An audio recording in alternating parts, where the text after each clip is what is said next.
ಎಲ್ರಿಗೂ ನಮಸ್ಕಾರ. ಶಾಂತ ಕೃಷಿಕಲಾಗೆ ಸ್ವಾಗತ.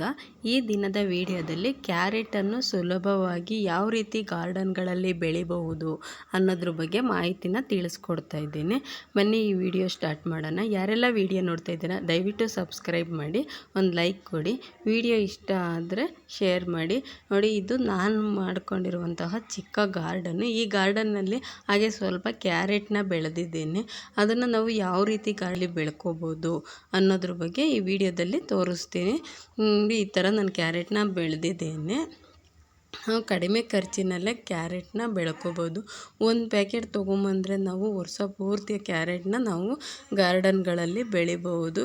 ಇವಾಗ ಸ್ವಲ್ಪ ಬಂದಿದ್ದಾವೆ, ಒಂದೊಂದು ಇನ್ನೂ ಚಿಕ್ಕದಾಗಿದ್ದಾವೆ. ನಾನು ಬಂದಂಗೆ ಕಿತ್ಕೊಳ್ತೀನಿ. ನಿಮ್ಮ ವಿಡಿಯೋದಲ್ಲಿ ತೋರಿಸೋದಕ್ಕೋಸ್ಕರ ಈಗ ಒಂದು 3 ಕಿತ್ತಿದ್ದೀನಿ. ನೋಡಿ, ಈ ರೀತಿ ಬಂದಿದ್ದಾವೆ ಕ್ಯಾರೆಟು.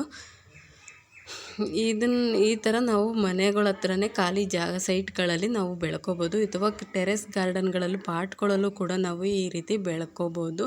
ಒಂದು ಪ್ಯಾಕೆಟ್ನ ನಾವು ತಂದು ಇಟ್ಕೊಂಡ್ರೆ ಈ ಥರ ಪ್ಯಾಕೆಟ್ಗಳು ಸಿಗ್ತವೆ ಮಾರ್ಕೆಟಲ್ಲಿ. ನಾವು ಈ ಥರ ಒಂದು ಪ್ಯಾಕೆಟ್ನ ತೊಗೊಂಬಂದು ಇಟ್ಕೊಂಡ್ರೆ ವರ್ಷ ಪೂರ್ತಿ ನಾವು ಗಾರ್ಡನ್ಗಳಲ್ಲಿ ಕ್ಯಾರೆಟ್ನ ಕೊಂಡೋ ಅವಶ್ಯಕತೆ ಇರಲ್ಲ. ಹಾಕೋತಾ ಇರ್ಬೋದು ಅವಾಗವಾಗ.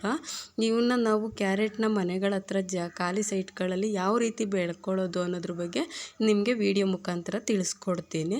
ನೋಡಿ, ಈ ಥರ ಸೀಡ್ಸ್ ಇದಿದೆ. ಇದು ಬಂದು ಸೇಮ್ ನಾವು ಸಬ್ಬಕ್ಕಿ ಸೊಪ್ಪು ಸೇಮ್ ಅದೇ ಥರನೇ ಈ ಸೀಡ್ಸು ಬರೋದು. ನಾವು ನಾನು ಇದನ್ನು ಇವಾಗ ಒಂದು ಮಣ್ಣಿಗೆ ಹಾಕ್ಕೊಂಡು ಮಿಕ್ಸ್ ಮಾಡ್ಕೊಂಡು ಚೆಲ್ತೀನಿ. ಸ್ವಲ್ಪ ಜಾಗನ ಕ್ಲೀನ್ ಮಾಡ್ಕೋಬೇಕು. ಈಗ ಸ್ವಲ್ಪ ಜಾಗ ಇದೆಯಲ್ಲೋ ಆ ಜಾಗದಲ್ಲೇ ನಾನು ಕ್ಲೀನ್ ಮಾಡಿಕೊಂಡು ಈ ವಿಡಿಯೋದಲ್ಲಿ ತೋರಿಸ್ತೀನಿ. ನೋಡಿ, ಈ ಥರ ಎಲ್ಲ ಸತ್ತೆ ಬೆಳ್ಕೊಬಿಟ್ಟೈತೆ. ಅದನ್ನೆಲ್ಲ ನಾನು ಇವಾಗ ಕ್ಲೀನ್ ಮಾಡ್ಕೊಳ್ತಾ ಇದ್ದೀನಿ.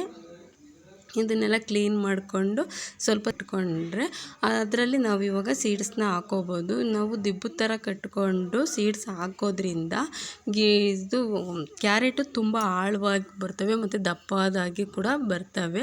ನಾವು ಪಕ್ಕಕ್ಕೆ ದಿಬ್ಬ ಕಟ್ತೇನೆ ಸುಮ್ಮನೆ ಉದುರಿಸ್ಬಿಟ್ರೆ ಚೆನ್ನಾಗಿ ಬರೋದಿಲ್ಲ. ಅದನ್ನು ನಾವು ಈ ಥರ ನೀಟಾಗಿ ದಿಬ್ಬದ ಥರ ಮಾಡಿಕೊಂಡು ದಿಬ್ಬದ ಥರ ಮಾಡ್ಕೊಳ್ಳಿಲ್ಲ ಅಂದ್ರೂ ಸುಮ್ಮನೆ ಒಳೆ ಥರ ಮಾಡ್ಕೊಂಡು ಅದ್ರೊಳಗಡೆ ಕುದುರಿಸ್ಬಿಟ್ಟು ಅದು ಸ್ವಲ್ಪ ಉದ್ದ ಬಂದಮೇಲೆ ನಾವು ದಿಬ್ಬದ ಥರ ಕಟ್ಕೊಂಡ್ರೂ ಅವಾಗಲೂ ಚೆನ್ನಾಗಿ ಬರ್ತದೆ. ನೋಡಿ, ಇವಾಗ ಒಂದು ಪ್ಲೇಟಿಗೆ ನಾನು ಮಣ್ಣು ತೊಗೊಂಡಿದ್ದೀನಿ. ಆ ಮಣ್ಣಿಗೆ ಸ್ವಲ್ಪ ಸೀಡ್ಸ್ನ ಉದುರಿಸ್ಕೊತಾ ಇದ್ದೀನಿ. ಈ ರೀತಿ ಯಾಕೆ ಮಾಡ್ಕೊಳ್ತಾ ಇದ್ದೀನಿ ಅಂತ ಅಂದರೆ, ನಾವು ಸೀಡ್ಸ್ನ ಚೆಲ್ಲಬೇಕಾದ್ರೆ ಒಂದೇ ಸಲ ಉದ್ದು ಜಾಸ್ತಿ ಬಿಡ್ತವೆ ಒತ್ತೊತ್ತಾಗಿ. ಥರ ಮಣ್ಣನ್ನ ಮಿಕ್ಸ್ ಮಾಡಿ ಹಾಕ್ಕೊಳ್ತಾ ಇದ್ದೀನಿ. ಈ ರೀತಿ ಹಾಕ್ಕೊಳ್ಳೋದ್ರಿಂದ ಸ್ವಲ್ಪ ಜಾಗನೂ ಈ ರೀತಿ ಹಾಕ್ಕೊಳ್ಳೋದ್ರಿಂದ ಚೆನ್ನಾಗಿ ಬರ್ತವೆ, ಮಣ್ಣು ಮಿಕ್ಸ್ ಮಾಡಿ ಹಾಕ್ಕೊಳ್ಳೋದ್ರಿಂದ. ಇಲ್ಲಾಂದರೆ ಸ್ವಲ್ಪ ಒತ್ತೊತ್ತಾಗಿ ಬಂದುಬಿಡುತ್ತೆ ಗಿಡಗಳು. ಆವಾಗ ದಪ್ಪದಾಗೂ ಬರೋದಿಲ್ಲ, ತುಂಬ ಇದಾಗಿ ಬಂದುಬಿಡ್ತವೆ, ಚೆನ್ನಾಗಿಲ್ಲ. ಕ್ಯಾರೆಟು ಚೆನ್ನಾಗಿ ಬೆಳೆಯೋಕ್ಕಾಗಲ್ಲ ನಾವು. ಒತ್ತೊತ್ತಾಗಿ ಬರೋದ್ರಿಂದ ದಪ್ಪ ಆಗೋದಿಲ್ಲ ಅವು. ಅದಕ್ಕೋಸ್ಕರ ನಾನು ಈ ರೀತಿ ಮಣ್ಣನ್ನು ಮಿಕ್ಸ್ ಮಾಡಿಕೊಂಡು ಈ ರೀತಿ ಹಾಕ್ಕೊಳ್ತಾ ಇದ್ದೀನಿ. ಈ ರೀತಿ ಹಾಕ್ಕೊಂಡ್ರೆ ತುಂಬ ಚೆನ್ನಾಗಿ ಬರ್ತವೆ. ನೋಡಿ, ಈ ಥರ ನಾನು ಹಾಕೋದನ್ನ ನಿಮ್ಗೆ ವಿಡಿಯೋದಲ್ಲಿ ತೋರಿಸ್ತಾ ಇದ್ದೀನಿ. ಈ ರೀತಿ ನಾವು ಹಾಕ್ಕೊಂಡು ಮೇಲೆ ಮಣ್ಣು ಮುಚ್ಕೊಂಡ್ರೆ ಸ್ವಲ್ಪ ಉದ್ದ ಆದಮೇಲೆ ಬೇಕಾದರೆ ನಾವು ಸೈಡಲ್ಲಿ ಮಣ್ಣು ಕೊಟ್ಕೊಂಡು ದಿಬ್ಬದ ಥರ ಮಾಡಿಕೊಂಡ್ರೆ ಅವಾಗ ತುಂಬ ಸುಲಭವಾಗಿ ಬರ್ತಾವೆ ಅವು.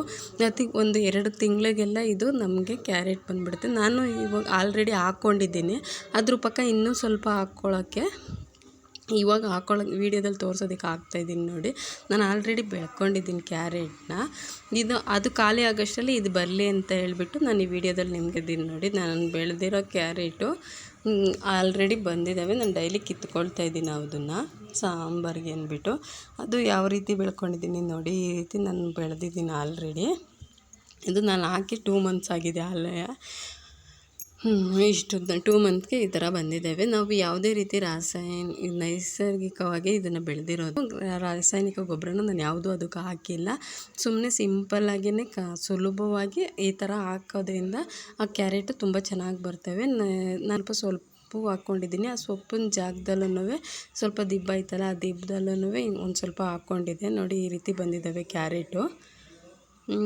ತುಂಬ ಸುಲಭವಾಗಿ ನಾವು ಮನೆಗಳ ಹತ್ರನೇ ಬೆಳ್ಕೊಬೋದು ಕ್ಯಾರೆಟ್ನ. ದುಡ್ಡು ಕೊಟ್ಟು ತೊಗೊಂಬಂದು ತಿನ್ನೋ ಅವಶ್ಯಕತೆ ಇರೋದಿಲ್ಲ. ಮತ್ತು ಖರ್ಚನ್ನು ಉಳಿಸ್ಬೋದು ಈ ಥರ ಬೆಳ್ಕೊಳ್ಳೋದ್ರಿಂದ. ಯಾರಿಗೆ ಜಾಗ ಖಾಲಿ ಸೈಟ್ಗಳಿದೆ ಮತ್ತು ಟೆರೆಸ್ ಗಾರ್ಡನ್ಗಳಲ್ಲಿ ನಾವು ಹೂವಿನ ಗಿಡ ಎಲ್ಲ ಹಾಕೋತೀವಲ್ಲ, ಅದ್ರ ಜೊತೆ ಈ ಥರ ತರಕಾರಿಗಳನ್ನು ಹಾಕ್ಕೊಳ್ಳೋದ್ರಿಂದ ನಾವು ಸ್ವಲ್ಪ ಖರ್ಚನ್ನ ಉಳಿಸ್ಬೋದು.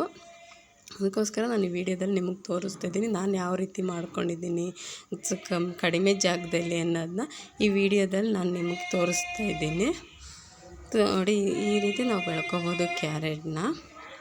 ಯಾರಿಗೆಲ್ಲ ಈ ವಿಡಿಯೋ ಇಷ್ಟ ಆಗಿದೆ ದಯವಿಟ್ಟು ವಿಡಿಯೋನ ಶೇರ್ ಮಾಡಿ. ನಾನು ಈ ವಿಡಿಯೋನ ಮುಗಿಸ್ತಾ ಇದ್ದೀನಿ.